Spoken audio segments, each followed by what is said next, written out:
pa mí o. Bùjẹ́ pa mí o. Mò ń roko lọ́wọ́. Ọ̀nà mi mò ń yẹ.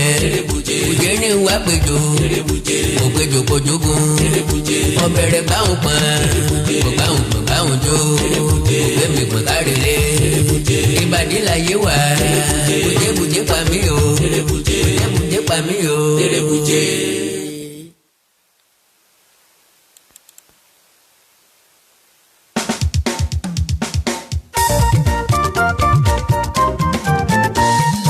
Báyìí la wá fọyín wa la fọyín wa la fọyín wa.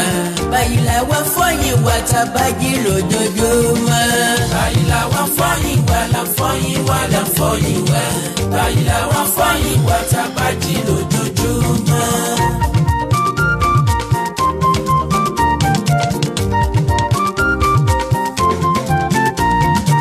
Báyìí la wá bọ́jú wa la ń bọ́jú wa la ń bọ́jú wa. Báyìí la wá bọ́jú wa tá bá jí lójoojúmọ́. Báyìí la wá bọ́jú wa la ń bọ́jú wa la ń bọ́jú wa. Báyìí la wá bọ́jú wa tá bá jí lójoojúmọ́.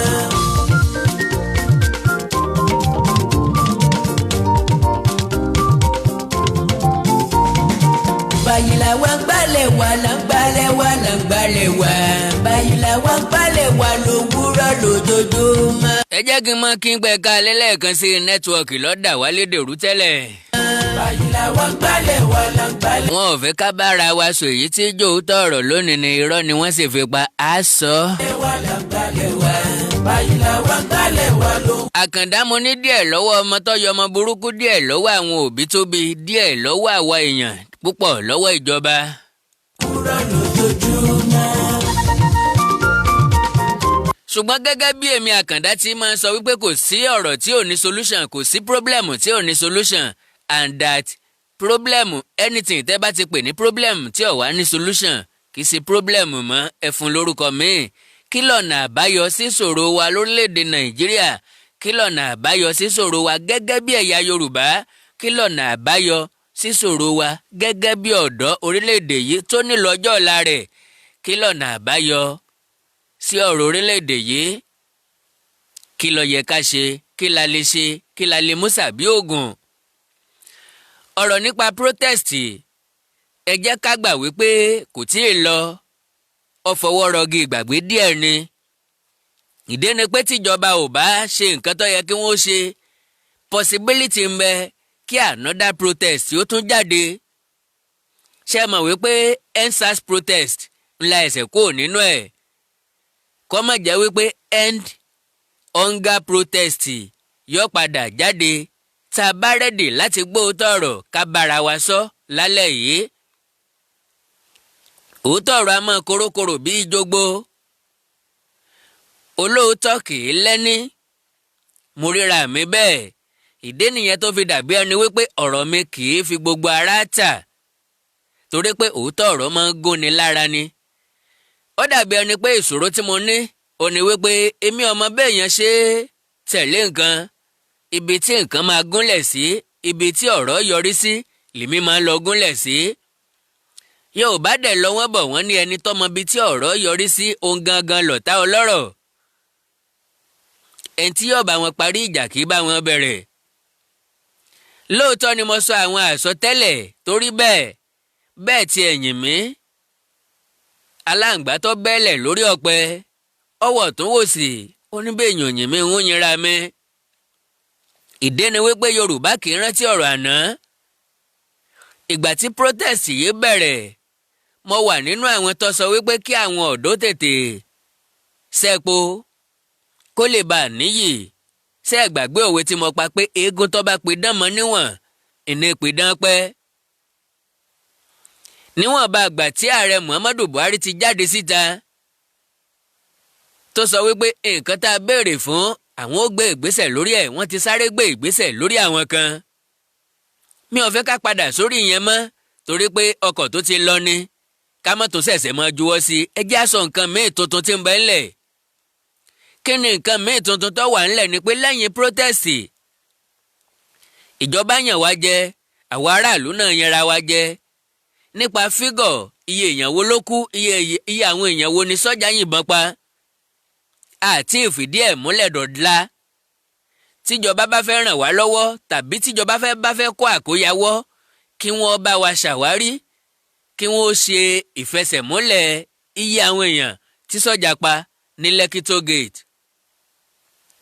Títí ìgbà náà àwọn èèyàn tó bá lẹ́bí tí ò rí mọ́ tàbí tí wọ́n lé èèyàn tó lọ síbi protest tí ò padà sílé káwọn náà ó jáde síta.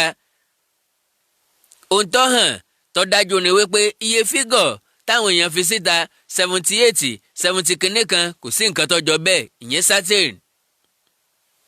Láàárọ̀ ẹni mo tún wo níùsì kan lọ́dọ̀ Sahara Reporters wọ́n ní àwọn protesters bíi 20 làwọn sọ́jà pa tí wọ́n kó lọ sí kílíníìkì kan. Àwọn èèyàn ń béèrè lọ́wọ́ pé kí wọ́n fi fídíò síta tàbí píkṣọ àwọn èèyàn yẹn síta píkṣọ hospital yẹn nìkan ni wọ́n fi síta. Bí tí ọ̀bá gbọ́yìn kìn inú kì í bàjẹ́ èmi ò sọ wípé bóyá òótọ́ ọ̀rọ̀ ni Sahara ń sọ tàbí pé wọ́n ń parọ́. Ṣùgbọ́n orílẹ̀-èdè yìí ìbò ní ń lọ. Níwọ̀nba àgbà tá a bá rí nǹkan kékeré fìdí ẹ̀ múlẹ̀ kò sí dátábèsì fún Nàìjíríà ànùmọ́dárò ní gbogbo wa ẹni ọba mórí délé ẹni ọba délé lálẹ́ òun náà làwọn ẹbí rí kọ́lọ́hún ṣàánú wa. Ní kúkúrú èdè kí la mú bọ̀ níbi protest ẹ̀kọ́ pọ̀ tá a kọ́ ń bẹ̀ lára ẹ̀ ni pé ìgbà tíjó bá yọmọlúàbí ní kò lójú agbo. Níwọ̀nba àgbà tí gọ́ọ̀mẹ̀ntì ti jáde ó yẹ ká stop ẹ̀ kó tó di pé àwọn mọ̀dàrú àwọn adàlóró wọ́n àìjáàkì ẹ̀ mọ́ wa lọ́wọ́ tó fi jẹ́ pé kò ní nítumọ̀ mọ́. Tẹ́ ẹ̀ bá gbàgbé pé mo pa òwe kan pé ẹni tó gúnyán jẹ tó kú ó dẹ́rù bẹ́ẹ̀ tó ṣe súná. Níwọ̀nba àgbà tí wọ́n ti lọ́ èyí mọ́ wa lọ́wọ́ tó ti wá dìdàlúrú tó ti dolè jíjà tó ti di pé ẹ̀mí sùn lọ́pọ̀ yanturu. Ǹjẹ́ tó bá di lọ́la tá a fẹ́ protest sí nǹkan gidi ṣèjọba ò tún ní sọ wípé àádàrú mọ́ra wa lọ́wọ́ kí wọ́n wá sọ pé no kò lè wáyé. Bẹ́ẹ̀ agbára kan ṣoṣo tá a ní tàbí agbára méjì tá a ní náà ni protest àti social media. Tẹ́ bá ń gbọ́ dáadáa ìjọba ń sọ wípé òun fẹ́ control social media àwọn ọmọ báwo náà ṣe fẹ́ ṣe o. Ìdí ni pé anytime tí ohun mẹ̀kúnnù bá ti ń lọ sókè tíjọba ò bá pè ní hate speech wọ́n sọ wípé àwọn fẹ́ control social media. Wọn ò ní sọ di offense ṣùgbọ́n tó bá jẹ́ pé àwọn ni wọ́n pàṣẹ information across sí wa kò ní jẹ́ wọn ní control social media nígbà yẹn. Now kí ni nǹkan tá a mú ti EndSARS protest bọ̀? Tẹ́ bá wo dáadáa ẹ rí i pé lórílẹ̀‐èdè Nàìjíríà unemployment ń bẹ níta ó tún wá increase sí lẹ́yìn ìgbà tá a dé láti EndSARS protest. Àwọn reality kan ń bẹ tó yẹ ká bára wa sọ. Ṣé mọ̀ wípé nígbà tí protest yẹn ń lọ lọ́wọ́ tèmi Àkàndá sọ̀rọ̀ mo ní ó yẹ káwọn youth yìí lóòótọ́ ni wọn ò lólórí mo ní kí wọ́n create social media platforms láti bẹ̀ kí wọ́n yọ lórí ìgbàkigbà tíjọba ọba sọ pé òun fẹ́ jókòó pẹ̀lú wọn kí wọ́n lè rí èèyàn tí yóò lọ sójú wọn. Oríṣiríṣi ìròyìn là ń gbọ́ pé wọ́n ti ń gbìyànjú láti ṣe bẹ́ẹ̀ ṣùgbọ́n nígbà tá a sọ kò nítumọ̀. Tẹ́ ẹ̀ bá gbàgbé mo ní lálá tó lọ sókè ó ń bọ̀ ńlẹ̀ kò síbi tó wù ká gbé kinní lọ á padà jókòó lórí tábìlì náà ni láti yanjú ẹ̀. Now situation on ground nísìnyí ó ní pé unemployment tó ti wà ńlẹ̀ ó tó increase sí reality wo la wá fẹ́ bára wa sọ. Demand àwọn youth ọ̀pọ̀ rẹpẹtẹ ẹ jẹ́ ká sòótọ́ ọ̀rọ̀ fúnra wa àwọn kan ń bẹ tíjọba ó ṣe ọ̀pọ̀ nínú ẹ̀ níjọba ò ní ṣe rárá tàbí ká sọ pé ìjọba tí ń bẹ lóde ikọ́ ló máa ṣe tá a bá kàn tanra wa ni. Ilé tó bá jẹ́ físíkà níbẹ̀ gọ́ọ̀mẹ̀ntì lè ṣe tó bá jẹ́ pé kankan ṣàtúnṣe kí wọ́n change àwọn èèyàn kan láti ibìkan síbìkan ó rọrùn fún ìjọba ilé láti ṣe. ṣùgbọ́n eléyìí tó bá jẹ́ wípé owó la fi máa ṣe ìdáhùn sí i kò dá èmi Àkàndá lójú, òótọ́ ọ̀rọ̀ tó korokoro bí jogbo ni o, kò dá èmi Àkàndá lójú pé gọ́ọ̀mẹ̀ntì tó wà lóde yóò rí nǹkan ṣe sí i.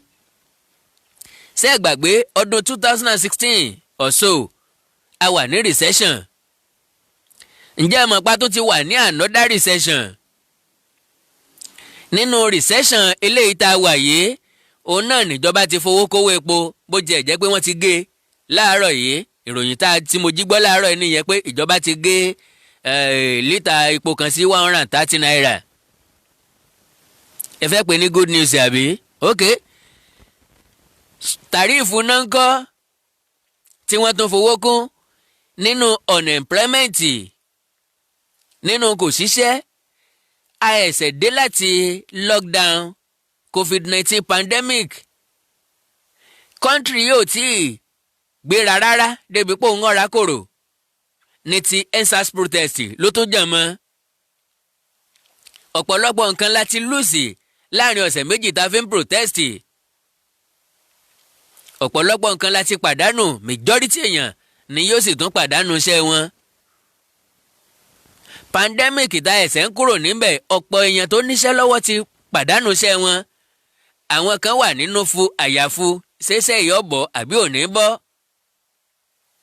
kí ti protest yìí ó tó tún kó tó jàn mọ́. kí nìdí tá a bá ń sọ wípé gọ́ọ̀mẹ̀ntì ò lówó lọ́wọ́, àwọn èèyàn sọ pé ká má sọ bẹ́ẹ̀ mọ́, kí náà fowó ṣe, wọ́n lówó lọ́wọ́ náà ó. mo ní ọ̀bọ gbówó mi, èmi àti ọ̀sán kankan.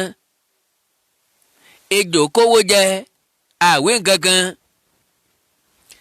láàrin pandemic náà ni wọ́n ń jiyàn lórí iye tírílíọ̀nù náírà kan pípọ̀ yẹ kí wọ́n fi fáwọn aráàlú lóúnjẹ. ọ́fíìsì àkàǹtàntì jẹ́nẹ́rà oṣù náà àgbọ̀n kankan nípa ẹ̀ mọ́. ẹnìkankan ọ̀dẹ̀ mọ́.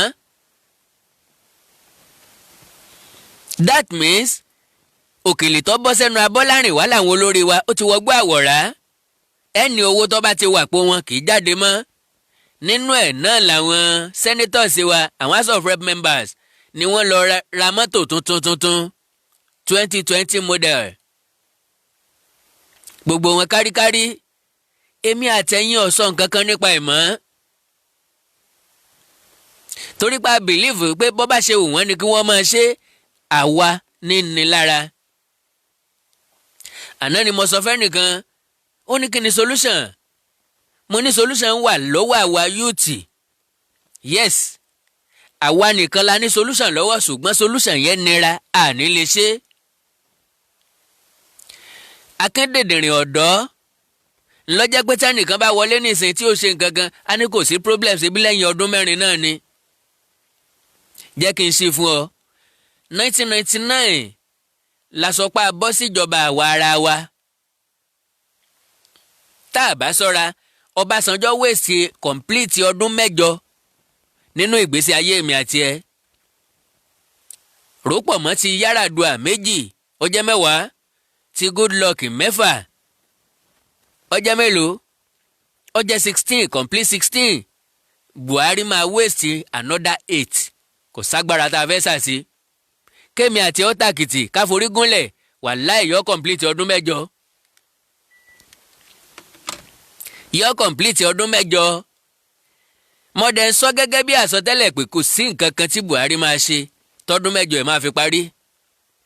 kọ́lẹ̀ tó bá ti ṣe nǹkan kó sọ fún mi níbí. solution tó wà ńlẹ̀ fẹ́mi àtẹ̀yìn. because tá a bá wò ó dáadáa, another problem ń bọ̀ lójú ọ̀nà. ẹ̀yin lè gbà mí gbọ́, ẹ̀yin lè má gbà mí gbọ́. protest lọlẹ̀ ni o, kò sọ pé protest ò ní wáyé mọ́ o. because ebi ọ̀pàpà ńlá yóò hàn àwọn èèyàn kan lè mọ̀. ṣé ẹ mọ̀ pé reality ni mo la fẹ́ bára wa sọ. nígbà protest yẹn ǹjẹ́ mọ̀ ọ̀pọ̀lọpọ̀ tírélà tòmátò ńlọ bàjẹ́ lójú ọ̀nà Èkó síbàdàn. lọ́ra sínú ọkọ̀ ńbẹ̀. ọ̀pọ̀lọpọ̀ ọ̀sùn ló bàjẹ́. ọ̀pọ̀lọpọ̀ nǹkan tẹ́nu ń jẹ ló bàjẹ́ lójú ọ̀nà látàrí protest. àwọn èèyàn kan ló gbìn, àwọn èèyàn kan ló rà lọ wọn, àwọn èèyàn kan ló ní mọ́tò tán fi kó wá, àwọn èèyàn kan ló sọ̀rọ̀ ajé ẹ̀ wá. kẹ́nìfẹ́ tí wọn ṣé wọ́n gba àdánù yẹn pé kó lọ bẹ́ẹ̀? mélòó nínú wa ní sọ̀gbìn? ọ̀gbìn wa èèyàn mélòó ló lè bọ́? èèyàn ń bọ̀, ẹ fọwọ́ kan mú un. ebi ò ní wọnú kọ̀rọ̀ míì ọ̀wọ́, ṣé kò ní bí nǹkan tá a rò ṣá, ká má fi gbogbo ẹnu sọ̀rọ̀. because ọ̀pọ̀lọpọ̀ àwọn èèyàn tó jáde tí wọ́n ń fọ́ ṣọ́ọ̀bù, ìyẹn ò lè wáyé mọ́. tí wọn ò bá fọ́ lójúmọmọ, ṣé wọn ò ní fọ́ lóru?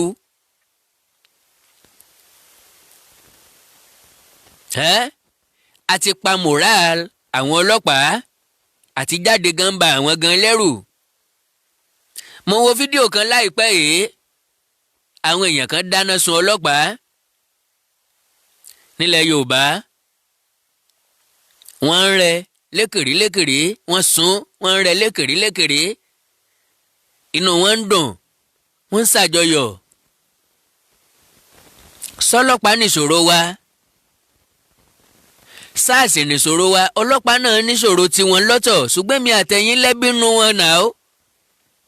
ókè, a sọ pé à ń jà nítorí àwọn ọlọ́pàá, kíjọba ó increase salary wọn, kíjọba ó tọ́jú wọn, kíjọba ó reform wọn. why tá a tó ń ṣe wọ́n léṣe? why tá a tó rí wọn gẹ́gẹ́ bí ọ̀tá wa? ṣé gbígbàgbọ́ wa ni pé tíjọba bá ti reform wọn, tíjọba san salary tó dáa fún wọn, ìwà wọn máa change? then why tá a tó ń ṣe wọ́n léṣe? ó ti túmọ̀ sí wípé ọ̀tọ̀ ni nǹkan tí ń ṣe wá, a kàn fi kan ra ìtàmájé ni. now gẹ́gẹ́ mo sọ,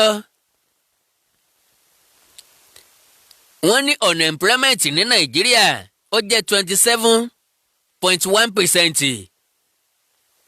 lélẹ̀ tó túmọ̀ sí wípé 21.7 million youth ni ò níṣẹ́ lọ́wọ́. ẹ wo kàtígórì wọn o, láti ọmọ ọdún 15 sọmọ ọdún 24, from 15 years to 34 years. àìmọye àwọn tó ti lé 34 years tí ò ṣiṣẹ́ lọ́wọ́ wọn, àwọn yẹn nìkan ni wọ́n calculate o. ṣé sọ̀rọ̀ wá sí? now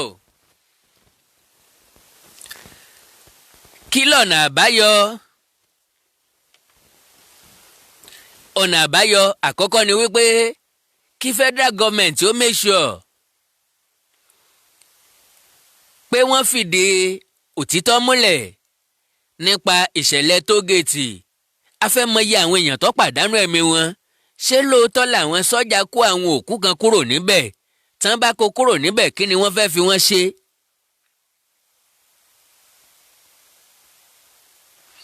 tí federal government bá ti ṣe yẹn, ọkàn wa máa true pẹ̀lú wọn. láì tí ì ṣe yẹn, ọkàn wa ò tí ì true, torí pé ó ń ṣe wá níyèméjì.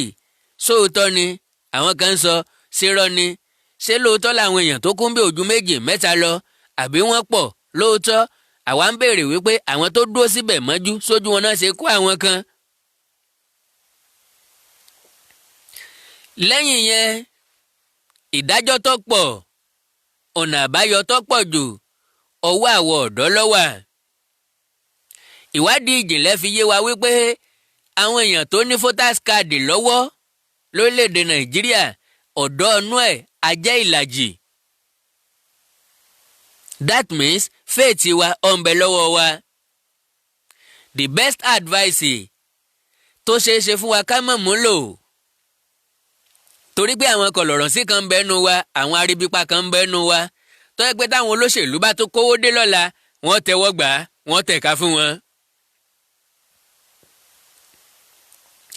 the best solution ò ní wípé now kí n tó sọ solution, gbogbo àwa tí à ń agitate bóyá fún Biafra àbí fún Oòduà Republic, bó tiẹ̀ jẹ́ pé before October 1st àkàndá ọ̀rọ̀ lẹ dájú sọ torí pé mo ní kò lè wáyé mo ní kò lè ṣeé ṣe àkàndá ọ̀rọ̀ lẹ dájú sọ. ṣùgbọ́n lẹ́yìn October 1st bí mo yẹ sọ pé yóò ṣẹlẹ̀ ló ṣe ṣẹlẹ̀ mo láàní gbọ́ nǹkan kan mọ́. Ǹjẹ́ ẹ gbọ́ nǹkan kan mọ́ lẹ́nu anybody nípa agitation? No. Gbogbo ariwo ti rọlẹ̀. Gbogbo àwọn tí ń lé fùrùkọ́kọ́ àgbọ́n nǹkan kan lẹ́nu wọn mọ́. Tá a bá gbálé tá a gbáta àtàn náà là á darí ẹ̀ sí which is ara wọn lèmi àkàndá wà because lára agitator ni mí. Now ǹjẹ́ wàá mọ nǹkan tó so wá lọ́wọ́ kọ́? Ó ní wípé mo wí fún yín mo ní kò rọrùn fún wa láti jáde kúrò lára Nàìjíríà ó dàbí ọ̀rọ̀ àwàdà ó dàbí ọ̀rọ̀ ọmọdé.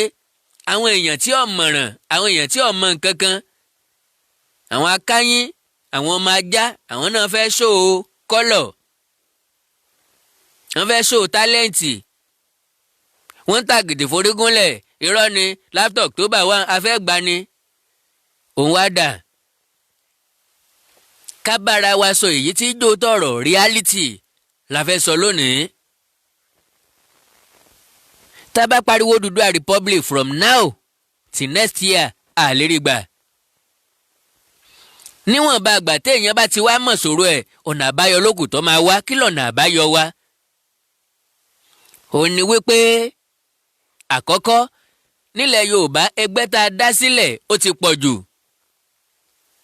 Àrìn lọ́nà kan àwọn Biafra wọ́n bẹ́ta wa dáadáa because ojú òpó kan péré ni wọ́n ń tọ̀. Gbogbo Yíbò kọ́ ni Biafra o àwọn èèyàn kan náà against wọn o ṣùgbọ́n ìwọ̀nba àwọn tí ń agitate ojú òpó kan ṣoṣo ni wọ́n rìn tí ìrúlà ọmọ Yorùbá nìkan ní pín yẹlẹyẹlẹ ẹgbẹ́ ilé ẹgbẹ́ ẹ̀tàn ẹgbẹ́ ìyẹn ẹgbẹ́ àwọn. At the end of the day èròǹgbà wa ò wá ní papọ̀. Ibi èròǹgbà wa bá ti papọ̀ lágbájá fẹ́ jo lórí tàmẹ̀dó fẹ́ jo lórí ìní ó tún bàjẹ́. Síbẹ̀ gbọ́ pé wọ́n ti yọ bàbá Bánjí Akíntóyè gẹ́gẹ́ bí Yorùbá World Congress leader. Wọ́n ti kọ́kọ́ yọ wọ́n kó tó dọ̀ October 1st. Pàjáwìrì nígbà tó October 1st ń bọ̀ lọ́nà ni wọ́n sáré ṣàtúnṣe àwọn sáré tún létò. Ilé tá a fi tọ́mọ ìrí ọmọ ọ̀sẹ̀sẹ̀ ni ó wo dànù. Now wọ́n ti yọ bàbá. Ntí wọ́n wí ngbà yẹn náà ni pé bàbá ń ṣekú sẹ́yẹ. Ṣùgbọ́n ní ìsìn wọ́n ní bàbá kò ní Yorùbá World Congress wọ́n bọ́ sí ẹgbẹ́ kan tí wọ́n ń pè ní ìlànà Odùduwà. Why tó jẹ́ pé ẹgbẹ́ olórí ní dìṣòro Yorùbá. Èmi Àkàndá dẹ̀ ti sòótọ́ ọ̀rọ̀ mo ti sọ reality fún yín sẹ́yìn pé tí kì í bá ṣe pé àwọn àgbààgbà wọ̀nyí bá kóra wọn papọ̀ sójú kan. Tí bàbá Bánjí Akíntóyè bá rẹ́dì láti iṣẹ́ pọ̀ pẹ̀lú àwọn àgbà tó kù àní rí nǹkan kan mú ilẹ̀ Yorùbá ìpè kọ́ o. À ń sọ ọ́ dàbí àwàdà Ọọ̀ni gbọ̀tọ̀ Aláàfin gbọ̀tọ̀ Àwùjalẹ̀ gbọ̀tọ̀ Aláké gbọ̀tọ̀ ẹ wá lẹ fẹ́ rí nǹkan mú bóun náà ṣe é rí mú.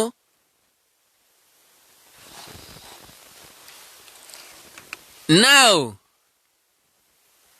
lẹ́yìn tí ààrẹ Muhammadu Buhari tó ṣe broadcast láti stop EndSARS protest ṣe mọ̀ pé lọ́jọ́ kejì ó ṣe meeting pọ̀ pẹ̀lú àwọn ààrẹ orílẹ̀-èdè yìí àná. Ajagunfẹ̀yìntì Muhammadu Ibrahim Badamasi Babangida ń bẹ́ńbẹ́ Abdulsalami ń bẹ́ńbẹ́ olóyè Olúṣẹ́gun Ọbásanjọ́ ń bẹ́ńbẹ́ Ernest Shonekan wà ń bẹ́ General Yakub Gowon ó wà níbẹ̀. Gbogbo àwọn ààrẹ àná Goodluck Jonathan tí wọ́n sì wà láàyè ni wọ́n péjọ síbẹ̀. Ǹjẹ́ wọ́n lọ síbẹ̀? Ǹjẹ́ wọ́n pàdé? Ǹjẹ́ wọ́n jíròrò nítorí èmi àtẹ̀yin ẹ jẹ́ á bira wa léèrè. And again ojú iná lè wòrà ń horun èwo nínú wọn ni ó sọ wípé lébè Buhari ọ̀pọ̀n mọ́ rí. Gbogbo ẹ̀yin tẹ́ ń tẹ̀lé propaganda because oríṣiríṣi àwọn èèyàn ló sẹ́ndì ọ́díò àti fídíò sí mi wọ́n ní Buhari ti kú àwọn kan protest ní London wọ́n ní Buhari ti kú mo ní mi ò ní kọ́mẹ̀ntì nípa ọ̀rọ̀ Buhari mọ́ because mo ti sọ 2 years ago wípé Buhari ń bẹ láyé Buhari wà láàyè kò rí tiwa ronú àwọn èèyàn kan sí ọkàn wọn sì ń ṣèkì wọn ò nígbàgbọ́ wọn bìlíìfù pé Buhari ti kú lóòótọ́ Jubril kan níbẹ̀ l'Ábújá a dẹ̀ béèrè lọ́wọ́ wọn ò rí dáhùn sí i ǹjẹ́ Buhari lè ti kú tòótọ́ kí United Kingdom kí wọ́n bò mọ́ra tàbí United States of America kí wọ́n bò mọ́ra then ọjọ́ tán bá wá fẹ́ ànáǹsì tàbí tí àṣírí bá tú kí ni wọ́n sọ fún wa. ṣé wọ́n láwọn ọmọ ni àbígbà tó kú sọ́dọ̀ àwọn ọmọ nǹkan táwọn fẹ́ sọ ń gbà náà àbáwọn èèyàn kan ló sọ pé káwọn ọmọ sọ̀rọ̀ does that make sense? mo ní Buhari ló ṣe broadcast nígbà tí protest bẹ̀rẹ̀ òun náà ló ṣànọ́dá wa Buhari lélẹ́yìí kì í ṣẹlòmíì wọ́n send oríṣiríṣi fídíò wọ́n lé èèyàn lè lo máàsì èèyàn lè change voice ẹnìkan èèyàn lè jọ́ mo ní tí èèyàn bá fi gíga jọ Buhari kò ní fèjì jọ́ tí wọ́n bá lo máàsì fún onítọ̀hún ò ní sọ̀rọ̀ bíi Buhari tàbí kọ́ mọ̀ ga bíi Buhari ní bẹ́ẹ̀ ìbéèrè mi tó ni pé ká ní kìí ṣe Buhari ló wà níbẹ̀ àwọn former president tí wọ́n lọ míìtì pẹ̀lú ẹ̀hún ṣé wọn ò wá mọ̀ wípé Jubril làwọn míìtì pẹ̀lú. ó yẹ kẹ́yìn èèyàn wa kẹ́ ẹ yára yín ní brain ẹ má jẹ́ kẹ́nìkan kó dààmú brain yín. propaganda Buhari kọ́ Buhari ni ọwọ́ Nnamdi Kanu ló ti wá ó originate látọ̀dọ̀ ẹ̀ láti ilẹ̀ ó fẹ́ destabilize wa.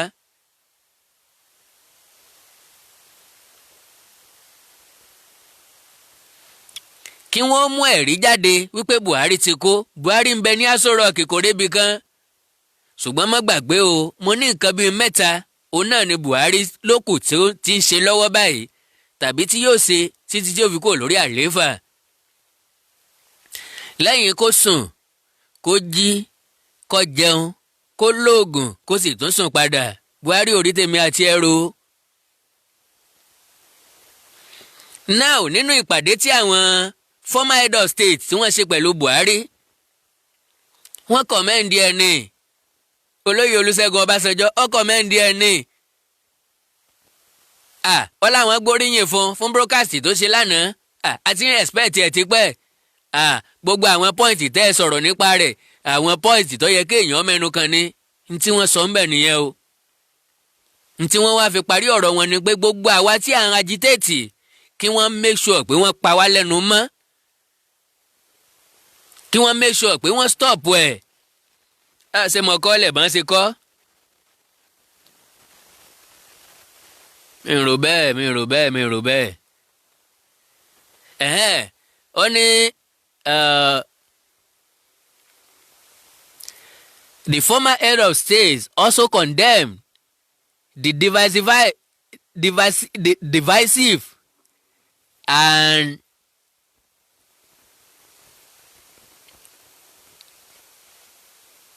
separating pronouncement or separatist and were of the opinion that such acts should be stopped. pé kẹ́nìkan kan nù wá gbogbo àwọn tí wọ́n ń agitate kí wọ́n make sure pé wọn ò gbọ́rú ẹ̀ mọ́ níbi kankan. Ṣọ́básanjọ́ ní ó sọ wípé kí Yorùbá ó kúrò lára Nàìjíríà ni. Wọ́n bi léèrè pé nígbà tí wọ́n ṣèjọba fódìdí ọdún 7 ò sí sọ́ngbà náà. ni mo fi wá rí fídíò kan bí ọjọ́ bíi mélòó kan sẹ́yìn táwọn kan sọ wípé àwọn sọ́jà wọ́n lọ sí Yorùbá World Congress Office nìbàdàn. àwọn sọ́jà kún bẹ̀ wọ́n ti bẹ̀ pa wọ́n jẹ́ káwọn èèyàn kan àwọn kan fẹ́ ṣe mítìn wọ́n jẹ́ kán ṣe mítìn ń bẹ̀ lára èsì ẹ̀lẹ́rí yẹn. ni mo fi sọ fáwọn èèyàn wa tí ń bẹ lókè òkun tí wọ́n ń ké fatafata tí wọ́n lákàndá against Yorùbá mo against Odùduwà Republic káwọn náà ó wálé kí wọ́n wá ṣe bí wọ́n ṣe ń sọ yẹn a ní ká bára wa sòótọ́ ọ̀rọ̀ nǹkan tó wà achievable òní ká sáré sí òní ká jà lé lórí. Kí wá ló wà achievable? Number 1. Tó bá jẹ́ pé lóòótọ́ la nílò Odùduwà Republic, ẹ má jẹ́ apariwo nípa ẹ̀ mọ́, ká má sọ nǹkan kan nípa ẹ̀ mọ́, ẹ jẹ́ a fi ìgbésẹ̀ wa sí abẹ́lẹ̀. Àgbá tí ò lómi nú nìkan ni máa ń pariwo. Àgbá tó bá lómi nú kì í dún. Ariwo pípa síta ńlá fi ń pe àwọn èèyàn pé kán wá wò ó. Ìṣòro Yorùbá ni wípé àwa kì í tí ì ṣe nǹkan, ariwo ní síwájú. Àwọn ẹ̀yà tó kù wọ́n létò, wọ́n ti parí ètò wọn, ìgbà tán bá execute ẹ̀ tàbí tán bá gbé jáde láàtò orí. Ṣùgbọ́n Yorùbá káwo tó ṣe foundation rárá láti sọ iye blọ́ọ̀kù tá a fẹ́ rà, láti sọ ilẹ̀ tá a fẹ́ gbẹ́, ibi tá a fẹ́ kọ́lé ọ̀hún sí, iye ọjọ́ tá a fi kọ́, iye oṣù tí ó gbà wá, iye ìgbà tá a tó kan nǹkan lé lórí, irú páànù tá a fi kàn án. Ṣùgbọ́n àwọn tọ̀hún tí wọ́n fi gbẹ́lẹ̀, tí wọ́n fi ra búlọ́ọ̀kù, tí wọ́n fi mọ́lé, tí wọ́n fi kàn án, ìjọ tán bá fẹ́ sí ńlá tó mọ̀. Tó bá jẹ́ pé lóòótọ́ la nílò Odùduwà Republic, ẹ jẹ́ ká fìgbésẹ̀ wa sábẹ́lẹ̀, ká má pariwo mọ́ lórí ẹ̀. Ká má liberate àwọn èèyàn wa, ká má educate àwọn èèyàn wa, ká má sọ importance ẹ̀ fún wọn. Kí wá lọ̀nà àbáyọ? Ọ̀nà àbáyọ àkọ́kọ́ ó ní pé gbogbo olóṣèlú tí ń bẹ níbẹ̀ lọ́wọ́ ká má gbà wọ́n láàyè mọ́ láti dipò òṣèlú mẹ́ẹ̀mú lọ́jọ́ iwájú. Tí àwọn ọ̀dọ́ bá rẹ́dì ní tòótọ́ láti gba destiny wa, ẹ jẹ́ ká dá ẹgbẹ́ òṣèlú sílẹ̀ tó jẹ́ tọ̀dọ́. Age restriction kọ́ wà. Tó bá ti lé ní 50 ọdún ò láǹfààní láti dupò kankan bẹ̀. Ìwọ tó bá fẹ́ dupò òṣèlú nínú ẹgbẹ́ ọ̀hún mọ̀nà ṣíṣì fẹ́ni kankan. Ìpolówó àwọ̀ fún ọ lọ́fẹ̀ẹ́ lórí ẹ̀rọ ayélujára tá a ti lágbára. Àti kánsílọ̀ ni o, chairman ni o, gọ́vnà ni o, president ni o, mọ̀nà kọ́bọ̀ fún rédíò àti tẹlifíṣàn. A fún ọ ní polówó lọ́fẹ̀ẹ́ láìsan kọ́bọ̀. Wọ́n lágbàá ní bàbá àṣàlẹ̀ kan wà níbì kan, wọ́n ní ìyá kan ní woman leader, mọ̀fẹ́ nìkan kan lówó. Bó ṣe wá débẹ̀ tọkọ̀ pàkọ́ tàbí tó ní ṣe nǹkan tá a fẹ́ yọjọ́ sójú gbogbo wa. That is, tó bá jẹ́ pé lóòótọ́ làwọn ọ̀dọ́ mọ̀ wípé alágbára, because agbára ìbò ó wà lọ́wọ́ wa. Àwa là ń dìbò jù, àwa ni wọ́n ń rí lò gẹ́gẹ́ bí tọ́ọ̀gì òṣèlú. Ẹ jẹ́ á yarí fún wọn páwa náà ní nǹkan tá a fẹ́ dà lọ́jọ́ iwájú, àṣẹ tọ́ọ̀gì olóṣèlú mọ́. Ẹ wá lọ dàbí kan rú, ìtàn bá gbélé lọ, ẹ gbélé wọn, ẹ gbà lọ wọn, ẹ béèrè lọ wọn pákọ̀ bí wọ́n ń kọ́ ń bo lọ́wà. Ẹ gbà ẹ lọ fàkọ̀ bí yín kó líìdì. Láì sí yẹn, my dear brothers and sisters, bá a ṣe máa wà lójú kan bí adágún odò rèé o. How many years ago láti sọ pé a bọ́ sí democracy? Ìwọ náà wò ó láti 1999, kí làyípadà tó dé bá Nàìjíríà, kí làyípadà tó dé bá ìgbésí ayé tìwọ tó ń wò mí. Kí ni nǹkan ẹyọ kan tí gọ́ọ̀mẹ̀ntì kan ṣe tá a lè sọ wípé ókè o ìjọba ṣe fún wa? Iná ni, àbómi, àbójú ọ̀nà wa ló dáa. Já bèrè lọ́wọ́ ara wa. The same set of people ni wọ́n ń ṣèjọba lórí wa láti 1960. The same orúkọ tá a ti ń gbọ́ nínú politics, nínú sọ́jà, òun náà la sì ń gbọ́dọ̀ ní. Does it mean pé kò sí ọlọ́gbọ́n àtolóye mọ́nú wa? Kí lọ́jọ́ orí Yakubu Gowon ńgbà tọ́jà rẹ̀ 32 àbí 34? kí lọ́jọ́ orí Ọbásanjọ́, kí lọ́jọ́ orí Buhari nígbà tó kọ́kọ́ jàre ológun, before then ó ti jẹ gọ́vnọ̀.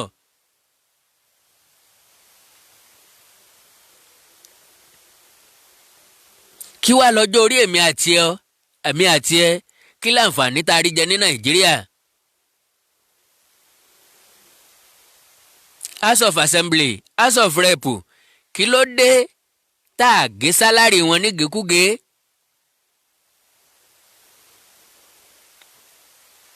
ọ̀nà àbáyọ a máa nira láti gbé ìgbésẹ̀ rẹ̀, ṣùgbọ́n tá a bá tiẹ̀ rí achieve ní 2023 ẹ jẹ́ á bẹ̀rẹ̀ kó lójú jíjìn wa ó tètè mẹ́kún ẹ̀sùn látòkèrè báyìí.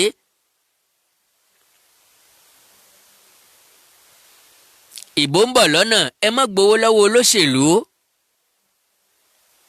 láti dìbò fún wọn. anybody tẹ́ bá ti gbowó lọ́wọ́ ẹ̀ bísínẹ́sì lẹ́ṣẹ̀ o, ọ̀dẹ̀ ti sanwó fún yín o, kò ságbára tẹ́ fẹ́ sà, kò sóògùn tẹ́ fẹ́ sà nípa rẹ̀. ńlẹ̀mí Àkàndá fi ní protest ti wá ó ti lọ. kí lẹ̀kọ́ tá a kọ́ ń bẹ̀, kí láǹfààní tá a jẹ́ ń bẹ̀. àǹfààní tá a jẹ́ ń bẹ̀ ni wípé bá a bá fohùn ṣọ̀kan lórí nǹkan a lè rí achieve. àbùkù tí ń bẹ ń bẹ̀ ni pé afàṣejù sí àfìgbà tá a tó sọ ẹ̀mí nù wá gbòdẹ́kun fún un, àfìgbà tá a tó bà ọ̀pọ̀lọpọ̀ dúkìá olówó iyebíye jẹ́ ńlá tó ṣẹ̀ṣẹ̀ fòpin sí i. àfìgbà tá a padà cascos tá a fẹ̀mí ọmọ èèyàn ẹlẹ́ran ara bíi tiwa cascos, dúkìá olówó iyebíye ńlọ́lọ́. kò yẹ kọ́rọ̀ wọ́dà tẹ̀yìn kọ́gbọ́n agétí ajá tá a gé létí tán tí ṣẹ̀ṣẹ̀ ń tọ́jú abẹ.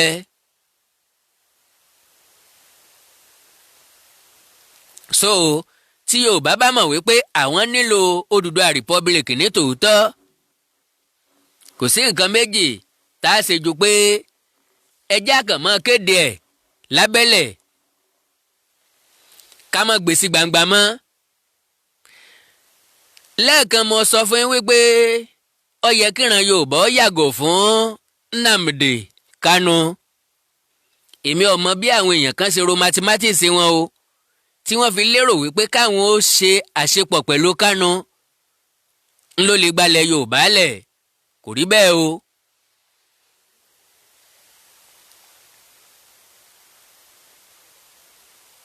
kò rí bẹ́ẹ̀ o.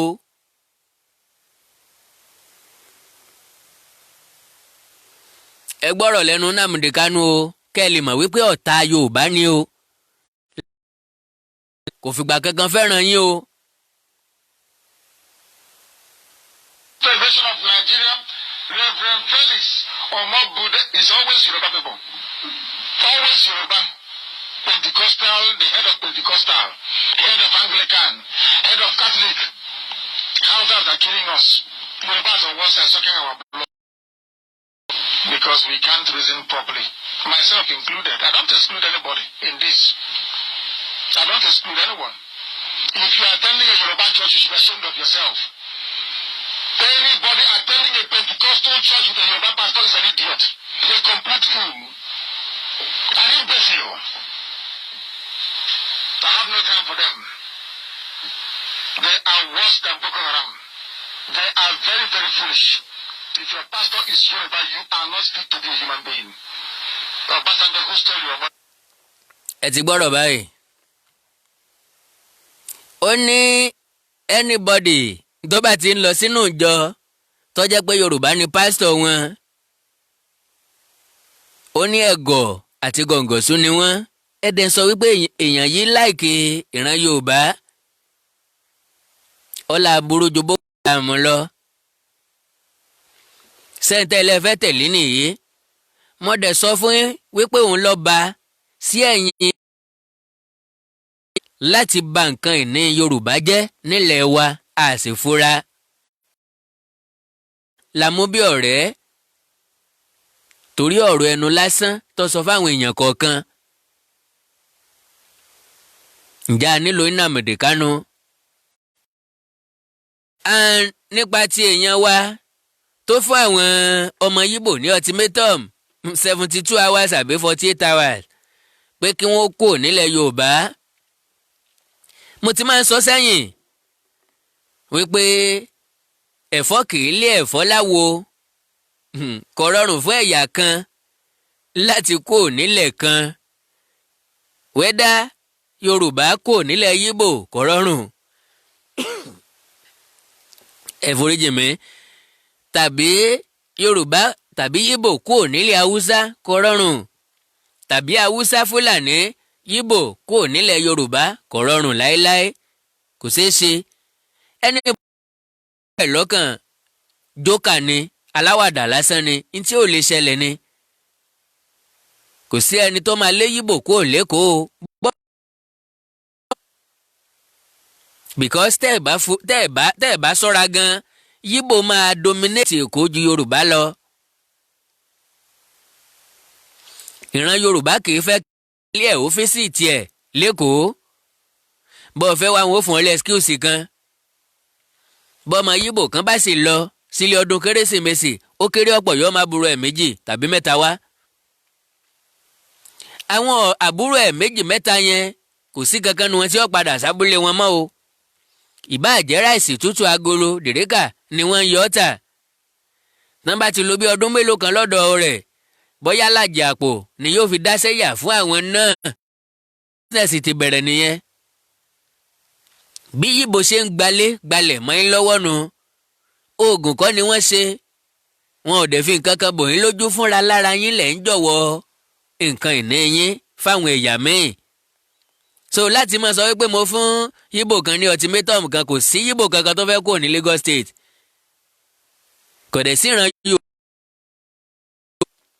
Ẹni tó bí gbogbo ọmọ ẹ̀ sílẹ̀ Haúsá lè wá ní kókó kọ́ máa bọ̀ ń bolẹ̀ fẹ́ fún. So kò sọ. Ìtọ́ yẹ kíran Yorùbá máa pariwo báyìí òun ni pé kí wọ́n dá ìjọba padà sí. With that, a lè achieve ìtọ́ba yẹ ká achieve. Àwọn bàbá wa tí wọ́n ń pè fún restructuring, ẹ jẹ́ ká gbogbo agbára tá a lò fún social media, tá a lò fún EndSARS yìí, ẹ jẹ́ à lò ó lórí restructuring. Ó máa better life wa. Ọ̀tí ẹ̀ sánmọ́ná yóò sì pẹ́. Bí ọ̀pọ̀n koko yóò pọ́n báyìí. Yóò yí ọ̀nà ìṣèjọba tá ń lò lọ́wọ́ yìí tó fara pẹ́ unitary system. Bá a ṣe táàgì EndSARS, kí ló dé táàgì Restructure Nigeria Now? Ìyẹn dùn ún gbọ́. Ìyẹn dùn ún gbọ́, ìyẹn dẹ̀ bófin lọ. Restructure Nigeria Now. Gbogbo effort tá a lò fún EndSARS yẹn, ẹ jẹ́ á renew ẹ̀ lórí Restructure Nigeria Now. Kẹ wá wò ó bóyá wọ́n máa restructure rẹ̀ àbí wọn ò ní restructure rẹ̀. Ìdí tí ó jẹ́ kí wọ́n ó kà á sí bàbàrà ó ní wípé àwọn èèyàn kọ̀ọ̀kan ni wọ́n ń sọ̀rọ̀ nípa ẹ̀. Bẹ́ẹ̀mi àtẹ̀yìn bá dẹnu bò ó, ká mọ́kàn kó nípa 2023. Tá a bá dẹ̀ fẹ́ dìbò ní 2023, ẹ jẹ́ ká vote out gbogbo ẹni tó wà nílé ìjọba lọ́wọ́ báyìí pátápátá. Ó ṣe gómìnà lẹ́ẹ̀kan, kò sáàyè ẹ̀kejì. Ó ti ṣe lẹ́ẹ̀mejì, ó fẹ́ lọ sílé ìgbìmọ̀ asòfin. No, bóyá ẹ̀yin tán wà nílé ìgbìmọ̀ asòfin lọ́wọ́ kí wọ́n kúrò. Ẹni tó wà lásán of rep pátápátá kí wọ́n kúrò.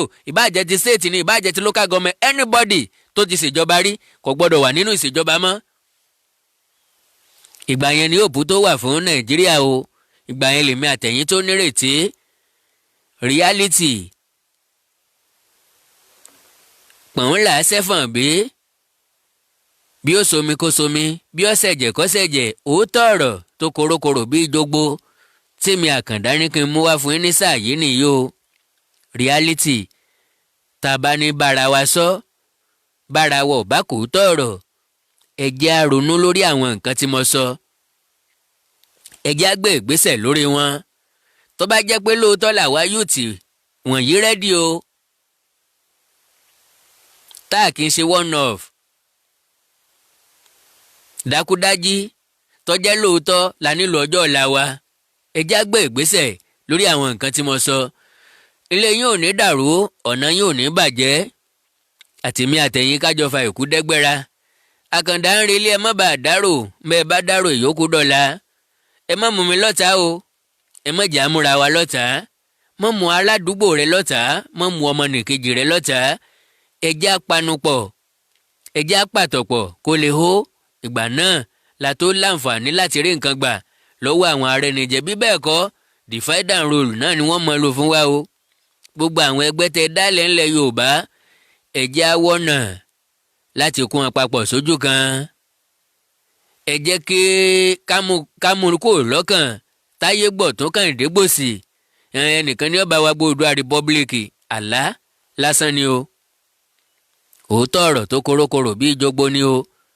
àlá lásán ni tí ò lè dòótọ́. ìgbàkígbà torílẹ̀-èdè kan ó bá ya kúrò lára Nàìjíríà, àwọn tó kù ìbágbépọ̀ wa yóò ti jọ sú wa. ìgbà tó bá sú Yorùbá ni yóò sú Haúsá, ni yóò sú Fúlàní, ni yóò sú Yíbò, ni yóò sú Niger Delta. The same time níbágbépọ̀ wa ó ti sú wa.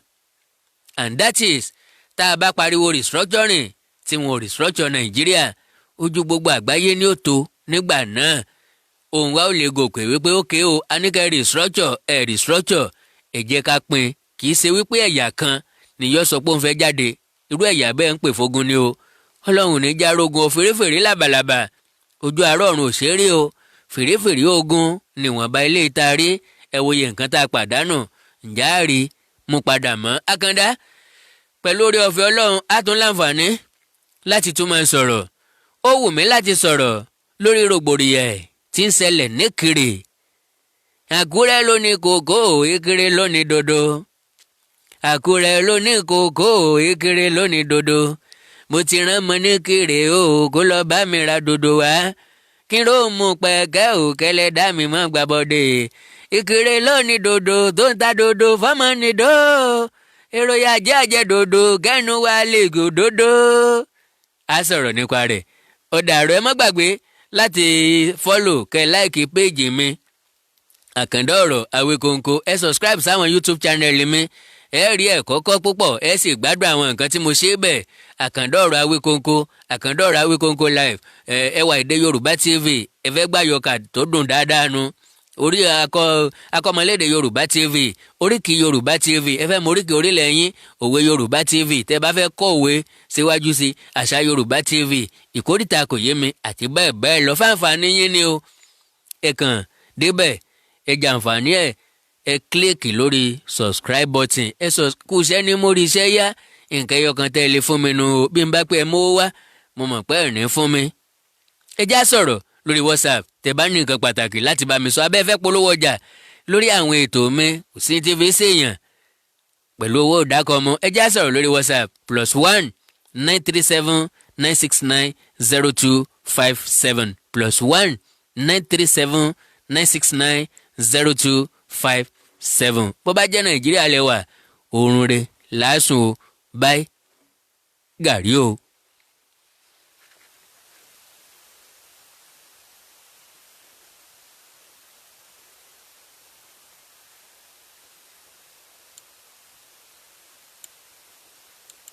mo ṣe ìlérí fún orílẹ̀-èdè mi Nàìjíríà láti jẹ́ olódodo, ẹni tó ṣe é fi ọkàn tán àti olótìtọ́ ènìyàn, láti sìn pẹ̀lú gbogbo agbára mi, láti sa ipá mi fún ìṣọ̀kan rẹ̀ àti láti gbé ga fún ìyìn àti ògo rẹ̀.